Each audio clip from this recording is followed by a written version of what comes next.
The newest beer trend.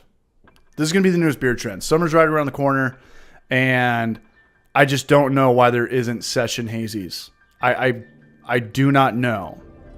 I like the Ranger Hazy, the juicy one, 7.5%. I love hazies so much. I do. They're not hard to make, and I would just do exactly what West Coast IPAs did with session IPAs. Just bring the alcohol down. Just bring down the fermentables. You want that same taste. You want that same look. You just want to drink more of it without drinking 3, and now you can't drive home. You know, if you took that delicious 7.5%, 8% beer, and I would create a new session. I would do like a 4.5 or a 4.8 because just steal White Claw's theme. Low booze, what's their White Claw? 4.5%, 5%? People could drink 6 of them without even thinking about it. What are they doing when they're drinking beer? They're spending more money. You know, you got a delicious session hazy IPA that was 4.8. It would have my business. It would definitely have my business. When I drink beer, I don't want to just drink one unless I'm at like a formal dinner with my family, and it sucks because I have to drink one and then cut myself off so I look mature for an hour because I only see my family like once a year. Like all the family, like the cousins and aunts and uncles and stuff like that. But if I want to drink beer, I would rather drink 6 5% hazies than 4 7% hazies, and I just don't see it. I do not see session hazy IPAs, and I don't know why, because they're not hard to make. Hazy IPAs are not hard to make, and they're delicious.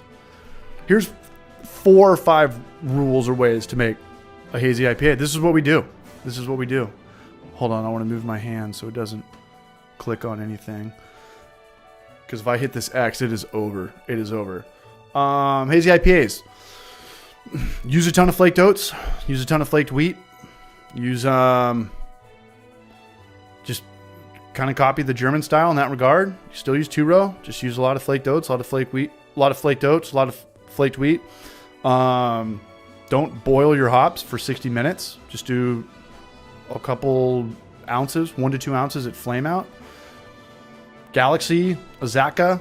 I'd probably use Tropica. Like if I was going for like the juiciest, haziest IPA, I'd probably use Tropica. They don't have to be high in alpha acids. It could be like 8, 10% alpha acid. I would probably use Tropica. Or the most tropical, pineapple-y hop characteristics out there. I think I'd go with Tropica. Use easy, accessible yeast. Really easy, accessible yeast. White Labs London Fog. Safe Ale? No, I don't. Yeah, maybe. I think dry yeast is super underrated. Lutra. Omega Lutra. It's not hard to get, especially if you're out there in the Midwest. Or Hornindal. But in San Diego, London Fog is probably the go-to. And then, who's that? Most importantly, don't add gelatin or biofine or Irish moss, because that's going to defeat the whole purpose. And I just don't know why people don't do that and just make it 4.8 to 5.2%. I just don't understand this whole, like, it's got to be 7.5. And when I say that, when I'm talking right now, I'm talking about from a selling point of view. If I make a hazy IPA, I'm going to make it boozier. But if I wanted to sell it, I'd make it way less booze, because you could sell more and you can make more money. So I don't know if anybody from here, from the industry, is listening to me, and they're not, because nobody ever listens to me. But if you made if Stone just came out with a hazy session that was 5.2, it would fucking crush. It would crush. I don't even know if Stone does a hazy. And if they just started with that, because I know just kind of the industry's going lower ABV. I think it was even before White Claw. I think it was even before the hard seltzer game.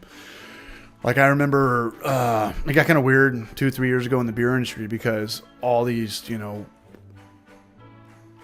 craft beer and West Coast IPAs, everybody started putting out like craft pilsners, and it didn't make sense to a lot of breweries because it was kind of an integrity thing. But to me, hey, it's beer. You know, beer's beer. And it's like, why would somebody buy a craft pilsner? If we're trying to make beer that tastes like Pacifico or Modelo, why wouldn't somebody just go down to the local store and buy Modelo? And I'll tell you why. because I go to breweries for the atmosphere. Sometimes I don't even care what beer they have on. I just want to see my friends. I think a lot of breweries and tasting rooms are just getting localized. People just go to where their friends are, or where the closest is to their house, or the shortest Uber drive. I think that's just kind of where the oversaturation of too many tasting rooms led the industry. I don't know what the hell I'm talking about.